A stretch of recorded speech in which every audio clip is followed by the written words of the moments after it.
Hey guys, we're going to look at posing and sharing problems on Flipgrid.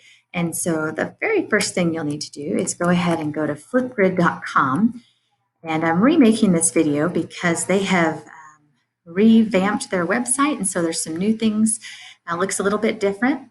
And so the first thing you'll need to do if you do not already have an account is click for educator sign up, and it'll have you go through a few questions. And so I have already joined.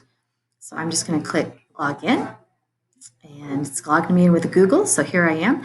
And now at this point, it gives us the topics and groups. And the groups used to be called grids. They're now called groups. I like that term better because when we're talking about groups, we're talking about classes, teams, things like that. So the first thing you'll want to do is to create your group. And you can do that however you want to. I'm just going to call mine Mrs. Holmberg's math class. And it's going to give us a code, and I'm going to require a verification of student email. And so that means that anyone who records on our Flipgrid will have to have the bentonvillek12.org email address, or they will not be allowed to do so. I am not going to turn on the guest password because I want to make sure that it's just my students that'll be recording and able to view each other's responses. All right, so if you already had some topics created, let's say you decided to call your groups by their classes, and you had Mrs. Holmberg's Math 1, Mrs. Holmberg Math 2, and then you created a ratios topic for Math 1, you could just duplicate that for your other class period. So this is when you might use something like that. So I'm going to go ahead and skip that. I'm going to show you guys how we can actually create the topic together. And so before assigning anything, I'm just going to actually go ahead and go to the group, because right now the only thing I could do is to actually share the group, but I want to go ahead and create a topic first. So we're going to go back to the group. And so here we are in Mrs. Holmberg's math class, and you can do some customizing here.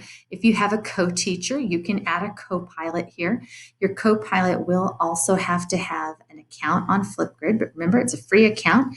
So it's a great way, especially if you're working in a co-teach situation, to go ahead and have your co-teacher as a part of that. So you guys can both respond to student work and view student work.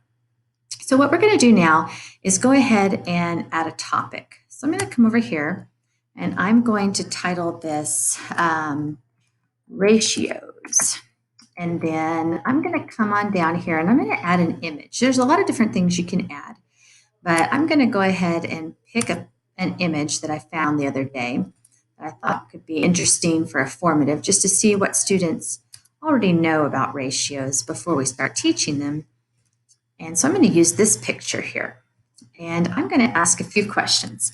Take a look. Picture. Look. What is the ratio of dogs to cats? What is the ratio of cats to horses? What is the ratio of horses to animals? All right.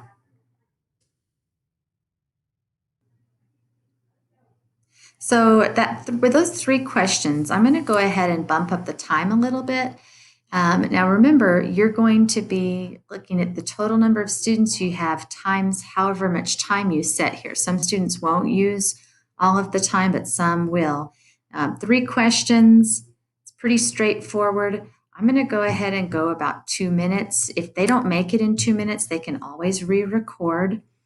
And I do want to turn on video moderation. Now, a couple of things I like about video moderation. Number one, I'm using this as a formative assessment to see what my students know already about ratios. And so I want to hear all of their responses before they can view each other's responses.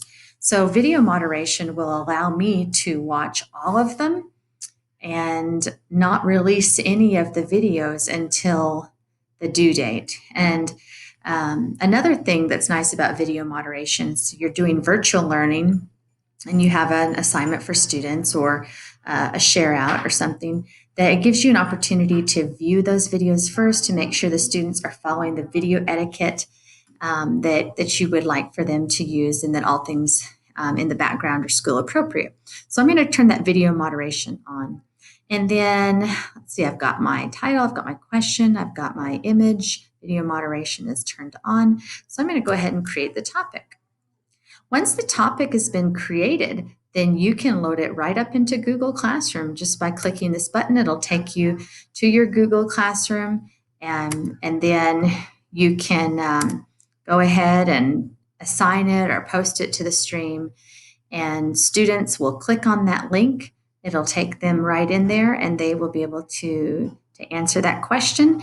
There's a lot of great ways to give feedback. Kids really seem to enjoy it. So if there's any questions you have or anything you want to work on together on Flipgrid, just let us know. Hope you have a great day. Bye-bye.